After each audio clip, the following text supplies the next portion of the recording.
There's been a lot of talk with Dillian Whyte being obligated to fight against Tyson Fury, and then one day he's obligated, next day he's not, and it's been a whole mess. But I think as of right now, it seems like the fight should be happening somewhat soon, at least being confirmed somewhat soon, and we'll be seeing Tyson Fury versus Dillian Whyte. Yeah, honestly, just with the politics of boxing, you literally never know. I mean, we thought for like 6 months we were supposed to get Anthony Joshua versus Tyson Fury, and look where we are now. I mean, we have Anthony Joshua just coming off his loss to Alexander Usyk, and Tyson Fury just coming off his big win in Fight of the Year against Deontay Wilder.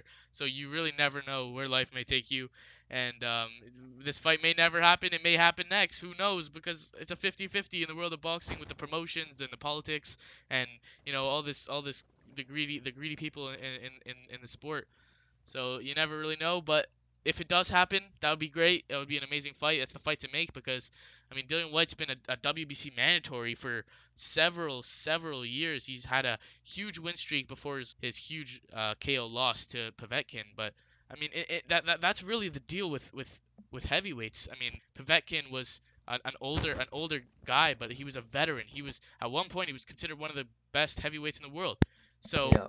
I mean he lost to Povetkin in devastating fashion, and a lot of people are gonna hold that against him. But at the end of the day, like it's heavyweight, so a lot of anything could happen, especially in heavyweights because everyone's huge. Everyone has the hardest punches out of any divisions, and really just one shot could put anyone out, and that's what we saw against Povetkin. Even though he was winning that fight and he dropped Povetkin multiple times, he got careless and he got stunned. He got dropped and knocked out in the KO of the year. Yeah, it's been a kind of unlucky road for Dillian Whyte, who had a huge win streak, undefeated, and then he matched up against AJ where he lost, and then he came back another big win streak, winning against Povetkin, and then got knocked out, and now he's back and then got the victory against Povetkin in their second fight, Yeah. and now people have been calling for him to get his shot for the title, and it makes sense because especially with Tyson Fury not being able to fight AJ or Alexander Usyk since they're gonna have their rematch. There's not really too many other fights that make real sense other than Dillian Whyte, especially since he's been there for so long to try to get in that title and he just hasn't for the longest time. And now when there's an opportunity where Fury's not stuck in any obligations with Deontay Wilder, where he's been for Yeah, so long arbitration. and years, and their whole trilogy, and now he's finally done with that. Now it makes perfect sense, especially since there's no other fight with Alexander Usyk or AJ, so it's perfect time to fill in now. Yeah, and he's a combat sports veteran. I mean, he started as a kickboxer. He had 21 fights in kickboxing before moving to boxing. He had MMA fights. He tested his waters with tons of different things before deciding that he was going to be a boxer because he realized obviously that's where the money is. So, he became a boxer and he's done great for himself. Obviously, he has two losses on his record to AJ and Povetkin, but other than that, he has some huge wins, two against Derek Chisora, and one of them is in complete devastating fashion. Obviously, he has a win over Joseph Parker, and as we said, Povetkin. So I mean, he has some good wins on his resume. He had a long win streak, and yeah, I mean, he's been deserving of this title for a while now. It's a long time coming. Super experienced in combat sports in general. As I said, he's been a kickboxer, and he was really he's really experienced. He's had a lot of professional fights, and even though in boxing he's had a short amateur career, only having I think 6 fights, but even then, one of his amateur fights was against AJ, and he beat AJ before obviously losing in the Yeah, professional ranks a couple years later. But still, he has huge he has a power. ton of He's experience. tough. He has huge heart, and he's definitely a great matchup for Tyson Fury, and it'll be interesting to see how that plays out. Yeah, and of course with Fury coming off his huge win against Wilder and that crazy trilogy.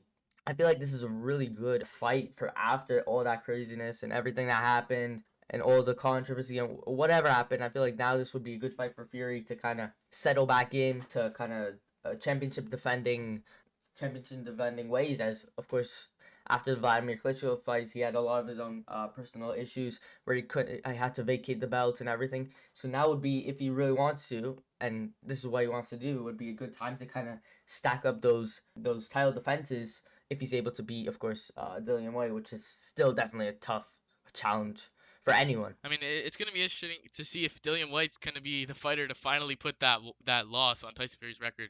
But personally, I don't know if it's gonna happen because I mean Tyson's so much larger. He's an amazing technical boxer, and Dillian Whyte honestly is probably not the best technical boxer, especially considering when he didn't have that amateur pedigree in boxing and he didn't really focus on boxing his whole life compared to other martial or not martial arts but combat sports. So I mean.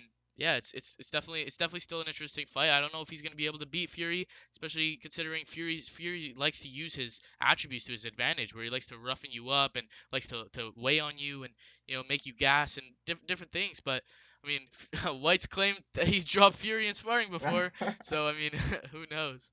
Um, could do it again. Who knows? I mean, Yeah, I don't personally see White beating Fury.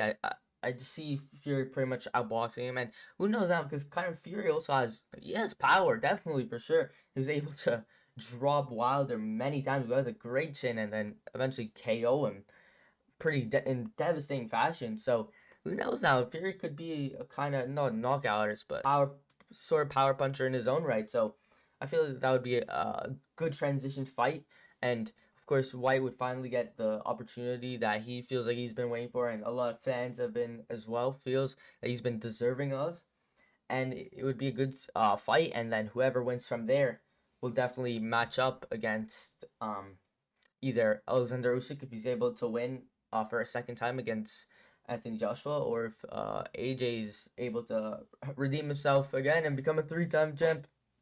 yeah. I mean, it just really sucks to see like the troubles of boxing and the politics and how this fight might not even be mandated, how it might not even happen, and how like this fight that's been all over the boxing world is just gonna get canceled out of nowhere. Like we've seen AJ versus Fury, and we've seen so many other fights over the course of the last couple of years, and it's just so annoying to see. And the WBC said they were gonna mandate Dillian Whyte, and suddenly, out of nowhere, it's just they're not anymore. So, I mean, it's just weird. But hopefully it happens. Hopefully we get this fight because it's gonna be a great fight. I mean, obviously we know Tyson Fury has such a great story with all of his ups and downs in his personal life and going through all the struggles he has, and he's managed to overcome everything and still remain undefeated in boxing and just reign the most dangerous boxer in the world. So, I mean, it's an amazing fight to happen. Tyson Fury, we want to see him back in there after his amazing performance against Deontay Wilder. Really proved to the world that he is the best heavyweight in the world. So, I mean, yeah, this is such a great fight to make. Dillian Whyte versus Tyson Fury. We need to see that. They're both around the same age, and yeah, this is the time to make it. If there's any time to make it, it's got to be now.